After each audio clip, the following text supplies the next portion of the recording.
We're partners for this ordeal, it seems. Her name was Sympatha. Suddenly, I had a partner again, and we were tasked with chasing monsters. The problem was, it reminded me of the ordeal. The sorcerer's ordeal, which ended in my sacrificing Sortiara. And once again, the whims of fate have partnered me with a woman. But this ordeal was different, in one key respect. This time we don't kill, we save. This ordeal forces us to break the sorcerer's code. We were blocked by a herd of monsters. Sympatha spoke. Our dedication to mercy is already being tested. Sympatha must really want to earn high marks on this. We forged ahead without resting. Sanctuarium was a secret society. The enigmatic group's mission was to save any and all monsters. Their code was never kill friends, never kill monsters. They rejected sacrifice and served to save all forms of life.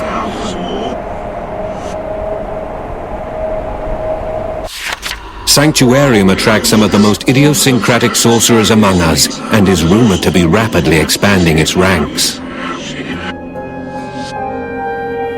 A long line of sorcerers wait for their chance to take the ordeal offered by Sanctuarium. Sympatha and I were two such people.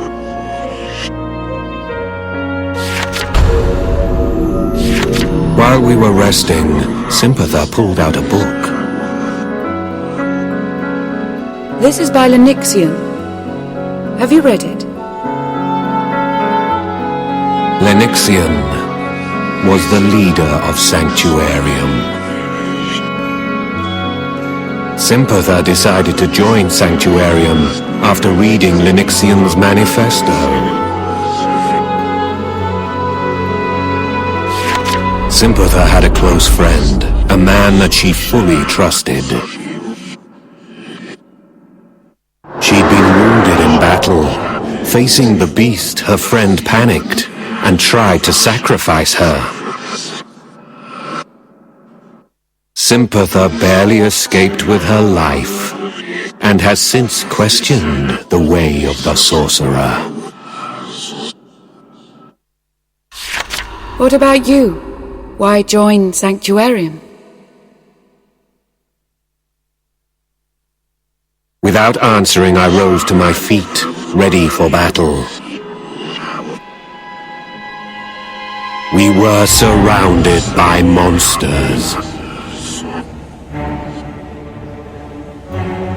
All was quiet again. We took turns on lookout duty. One kept watch, the other rested. While Sympatha was on guard, I thumbed the copy of the book by Lenixian that she had lent me. Pages devoted to the denunciation of the foul practice of sacrificial absorption. Save men and monsters alike. Reject the practice of sacrifice and consign it to our past. Let us build a utopia, excluding all tarnished, undeserving souls.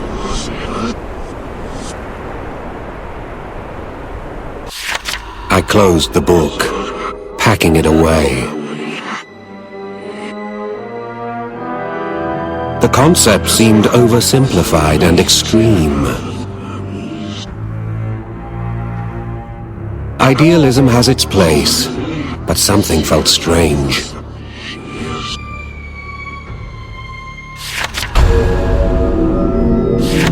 Sanctuarium was created by Lenyxion. Lenyxion openly broke the sorcerer's code. He is viewed as a monster by sorcerers. Edicts have circulated that order his assassination. Despite his widespread infamy, he has proven elusive, and even his physical appearance is unknown. Until now.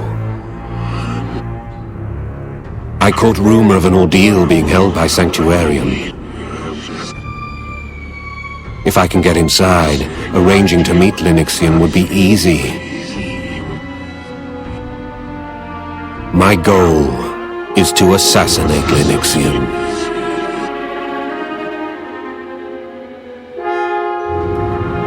Sympatha stirred, bringing me back to the real world.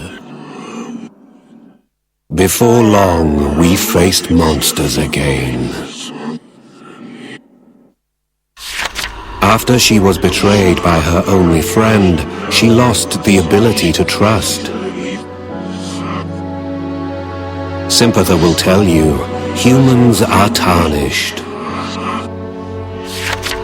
Under the aegis of Lenyxion, Sanctuarium will cleanse the world of human impurities.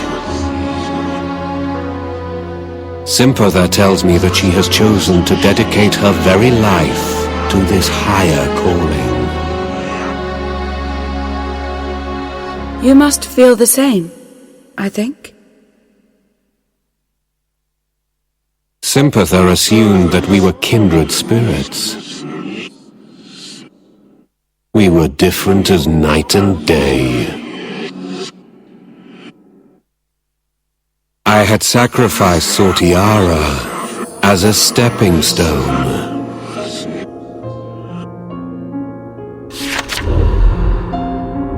Things have never been the same. If Sortiara had lived on, would she be like Sympatha?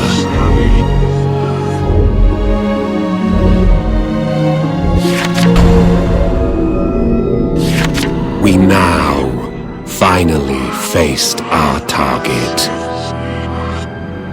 If we could save this creature, then we would pass the ordeal. The air was thick with a sinister haze. Sympatha looked ahead, but did not think to look behind. The beast lurched from the shadows and struck Sympatha into the air. The great beast turned on me next. Near death, Sympatha's eyes met mine.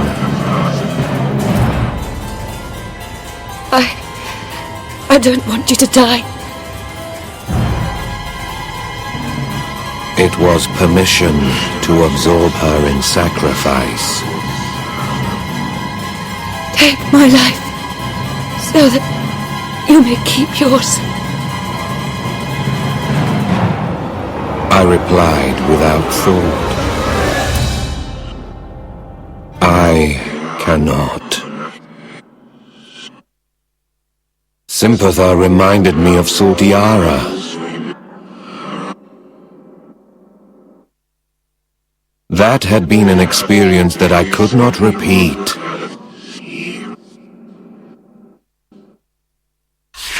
I struggled to catch my breath, and Sympatha nonchalantly rose to her feet and dusted herself off.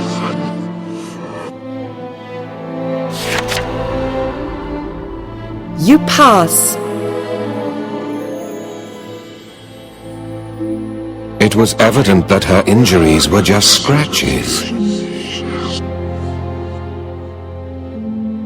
Now it made sense.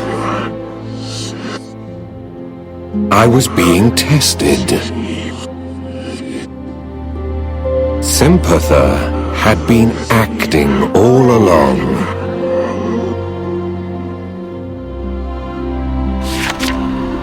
Sympatha, otherwise known as Linyxian, leader of Sanctuarium. She had come out to take part in the ordeal, to size up the new initiates for herself. By not resorting to sacrifice, I passed the test. Well, what now? Aren't you going to kill me? She saw right through me. She told me that she faces assassins on a regular basis.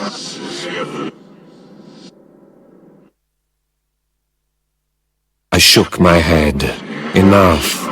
This was enough. I couldn't kill her anymore. From that moment, she always made me think of Sortiara. You're a strange one. I thought you'd come here for me. She smiled as she said it, the first natural smile that I'd seen.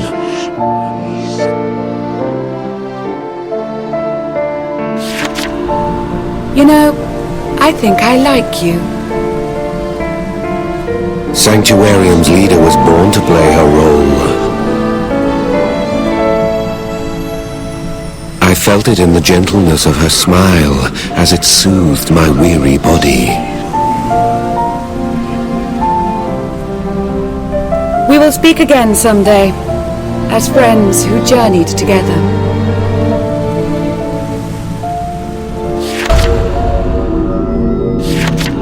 Her parents died before she was old enough to know them. Slain by a monster.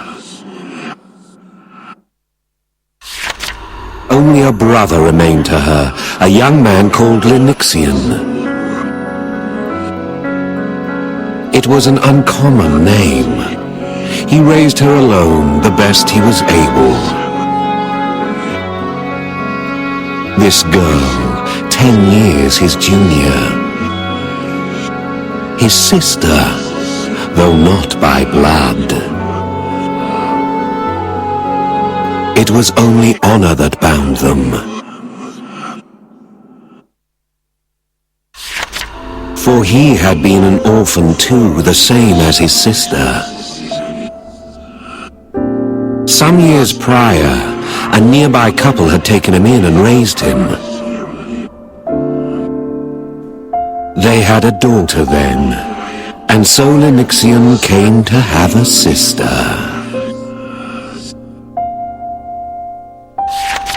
He swore to be with her always, and so he was. And though the girl loved him for it, she could never quite forget. She raged at the fiend responsible. That thirst for vengeance saw her awaken to sorcery at an early age. She swore to find the thing that took her parents and avenge them. It was a source of deep worry for her brother. He held to a strange creed. Even his sister would admit he was a peculiar sort. He forbade himself to sacrifice, as if he bore the act some grudge. At every turn, he was quick to reaffirm one lesson to his sister. Forgiveness is the noblest act. Behind his words, she felt he was urging her to forsake her revenge. And though she respected him, that was one lesson she could never accept. She snuck away to take Avalon's ordeal in secret. She felt that was the surest path to finding what she sought. Vengeance for what was stolen away. Without a word to her brother, she put their home behind her. She walked half the night alone. Then, a presence behind her. She turned and saw him there.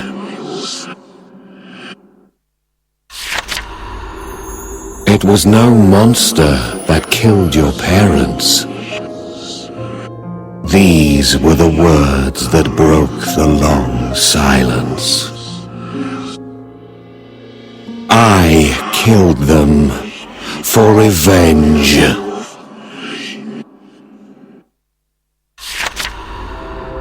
She was still an infant then. His parents had been sacrificed, and the boy was left an orphan. Their deaths had served to save the village from rampaging monsters. The task itself had fallen to one of the men of the village. After sacrificing the pair, he took in their child as his own son. The man had his own family, a wife and newborn babe. From day one, the boy bided his time. His was a warped vengeance. Why should he be the only one to suffer, he thought. He could move on if only someone else knew his pain. But who? A perfect candidate was close by. The daughter of his parents' killer. And so, he had his vengeance. He sacrificed the ones who took him in, and orphaned their girl. All to look upon someone the same as he, and find some peace. With understanding came outrage. The fiend she sought had lurked under her roof this whole time. He'd stood by her, smiling.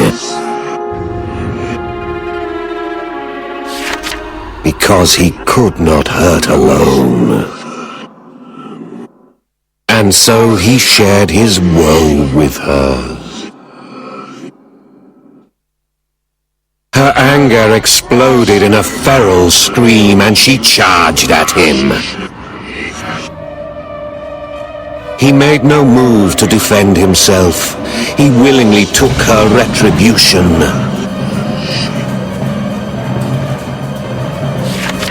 It was then he spoke. "Stop there! It's for the best!" How dare he? She thought back now, on all those times he'd preached forgiveness. He'd feared this, she thought, that the girl would learn the truth and seek her rightful vengeance. Despite her slight frame, the girl raged on, untiring. Bloodlust now clouded her eyes. To the point she could not see the fiend that crept behind her. It caught her unawares, and with a single blow it sent her flying. Her brother dragged his broken body to her side. And then he placed his hands upon her. He meant to sacrifice her like he had her parents. She shoved the bloodied boy away. He stumbled ever closer to the fiend. The monster's attention diverted from her, and she ran. A faint voice called after her.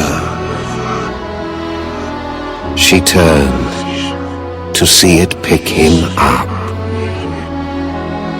then saw its fangs crush his head.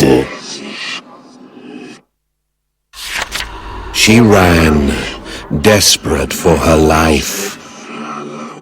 But all the while, her brother's final words rang in her head. Soon, she found herself at the door to the home they shared. It was then, as she searched for something to staunch the bleeding, that she found it. A stack of journals in a drawer. Written in her brother's hand. She could scarcely bear to look at them. Absent parents sorely missed, loss, rage at the one who took them.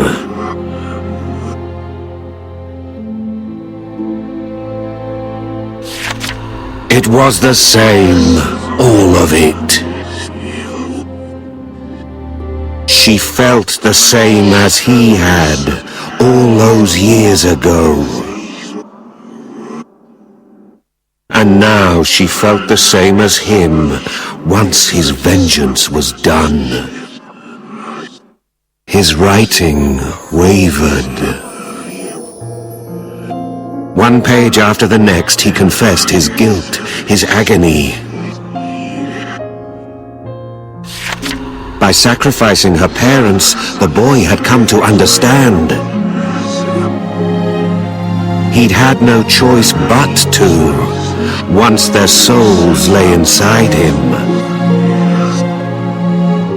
The depths of guilt that weighed upon the pair he slew. They had even resolved to end their lives as penance. But each time they desisted, unable to leave their boy alone.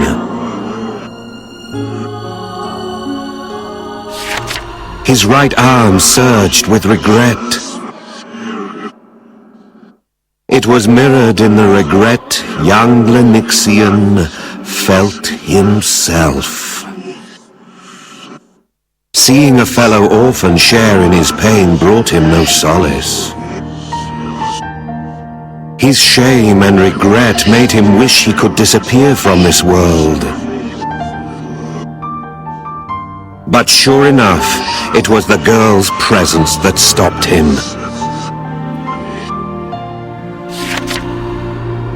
His journals repeated one phrase. Why did I not realize sooner? Until someone elects forgiveness, the cycle of hate is never broken. Indeed, as she read his words, the girl felt his same guilt. He'd always preached forgiveness. Not the sort that applied only to him, not a convenient absolution for his crimes. It was a lesson born of regret, the choice he'd failed to make. As she battered him, he'd taken it, then spoken these words. Stop now, it's for the best. He had long wished for death. That was no plea for mercy. No good can come of vengeance. It was a plea that the sister he loved be free from this pain he lived with. But when the fiend had laid her low, he tried to sacrifice her. Or had she somehow misunderstood? Had he really tried to heal her? Moments before those jaws took him, she thought she heard his voice. "Just run," he'd said. She'd seen it as she looked back. Her brother wore a smile. Now, having read his journals, she understood the reason. He would finally be free of guilt.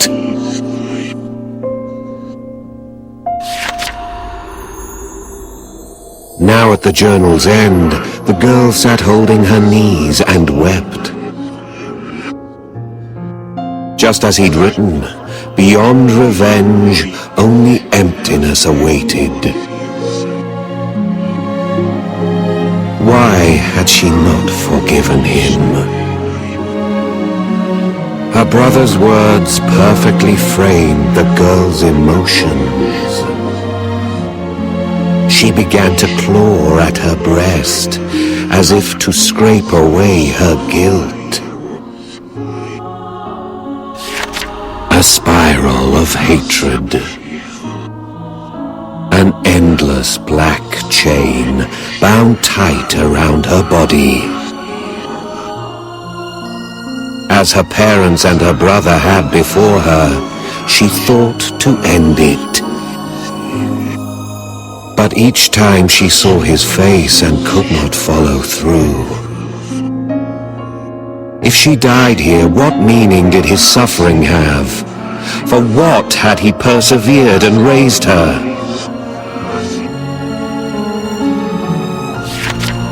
Every act of hers that followed was a part of her penance.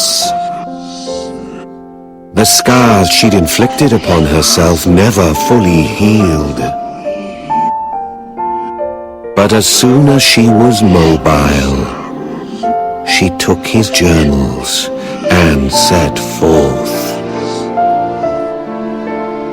Her inability to forgive him had been a grievous mistake. As if to shout that to the heavens, she began saving others. To do what she had not that night. If she could just go back, she would forgive him. And so she saved others now. Each fiend she crossed, she saved. Not because she wished to, but in doing so, she found some forgiveness herself. Some atonement. She felt her actions could undo her past wrongs. In time, she found companions,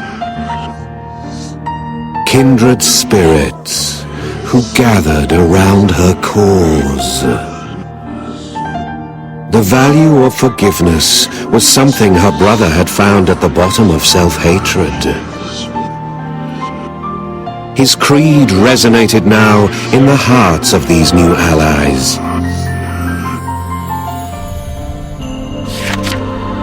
She took up her brother's name, for the credit for this philosophy of forgiveness went to him, she felt. In turn, she cast her own name, Sympatha, away. She appended her brother's journals, making a new book. A bloodless world, she called it, and it became their scripture.